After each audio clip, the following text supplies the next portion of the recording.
Trey Hendrickson is the Detroit Lions' best option to win a Super Bowl this season.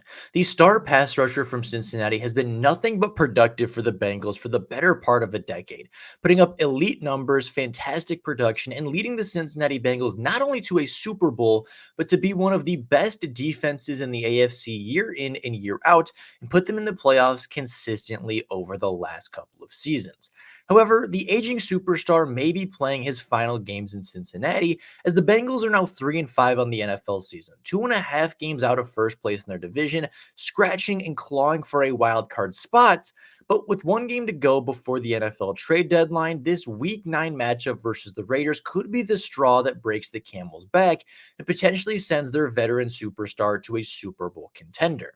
That Super Bowl contender, you may ask? Well, I think the best fit would be the Detroit Lions, a Super Bowl contending team that lost their number one edge rusher to a gruesome leg injury just a few weeks ago. Despite the defense playing well ever since, the Lions need some pass rush. They have yet to produce a defensive line sack over the last couple of games without Aiden Hutchinson. And despite their defense being massive in 2 victories in back-to-back weeks, they need a pass rush. They need an edge rusher, and Trey Hendrickson would fill that need.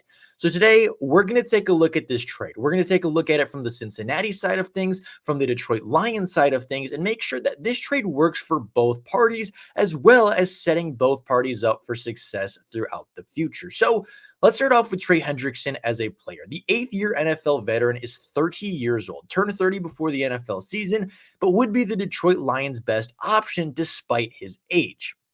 Now, option is in quotes because I'm not entirely sure that Cincinnati is willing to trade their superstar pass rusher. A player that already has 7 sacks on the NFL season is not a player that you'd be very eager to get rid of, right? For a team that is 3-5, they don't have the best record, but over their last 5 games, they are 3-2.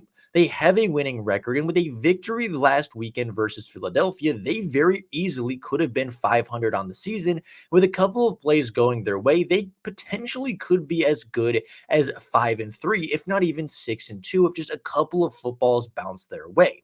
Now, Trey Hendrickson is a fantastic player, one of the most underrated players in the NFL over the last couple of seasons, having 66.5 career sacks, 59 career tackles for loss, 134 quarterback hits, and 12 forced fumbles throughout his career with both the New Orleans Saints and the Cincinnati Bengals.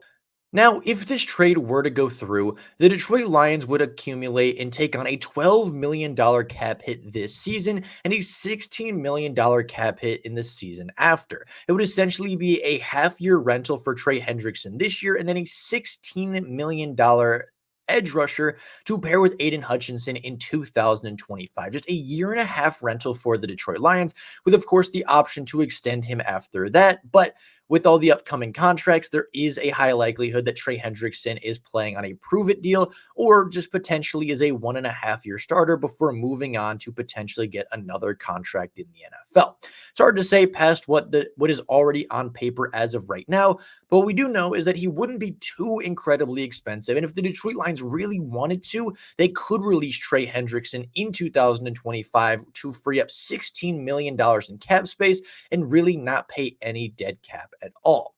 Now, throughout 2024, Trey Hendrickson has been phenomenal. 7 sacks, 20 pressures, 7 TFLs, and 2 passes defended already. He is already looking like one of the NFL's premier pass rushers for the 3rd season in a row.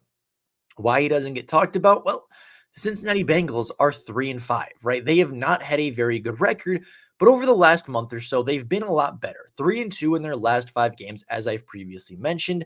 However, I think that 3-2 record is a little bit misleading, as they have played some of the weakest opponents in the NFL and played them pretty close, right? Their first victory of the season came in Carolina with a 34-24 victory over the Carolina Panthers. That Carolina Panthers team is 1-7 on the season. And while a 10-point victory is impressive, really, it's a game that they should have won by double digits, right? It's a game they should have won by multiple scores. And while they were able to do that, I wasn't super impressed with the victory that they put up. They followed that up with an overtime loss to the Ravens just a week later by a score of 38-41. They followed that up with a Monday night football victory over the New York Giants, again by 10 points by a score of 17-7. The defense played very well, but outside of a couple of plays, the Cincinnati offense really didn't have anything going, and it was a very tough, nail biting, scratching and clawing game that both sides felt like they could have emerged with victorious. Their next victory came against Cleveland at home by a score of 21-14. One of the worst teams in the NFL that lost their starting quarterback throughout that game. They won the game by 7 points against a 1-6 Cleveland team that is not very good.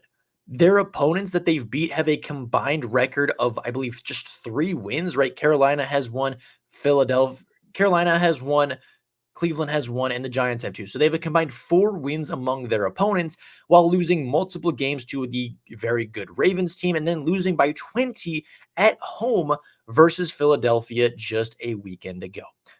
They go up against the Raiders this week in a game 2 days prior to the NFL trade deadline. If they lose that game, they will lose to not only a very poor opponent that is several games below 500, they will be 3-3 in their last 6 games, as well as being 3-6 on the NFL season. Teams don't make the playoffs after going 3-6. It very, very rarely happens.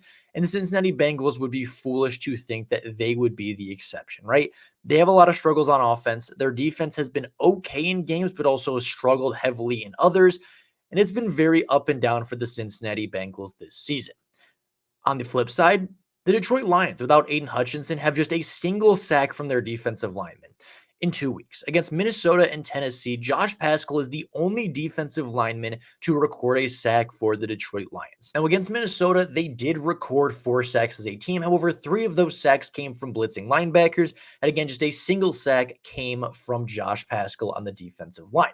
Against Tennessee, an offensive line that is not very good, the Detroit Lions defensive line had 0 sacks. They had very, very, very little production.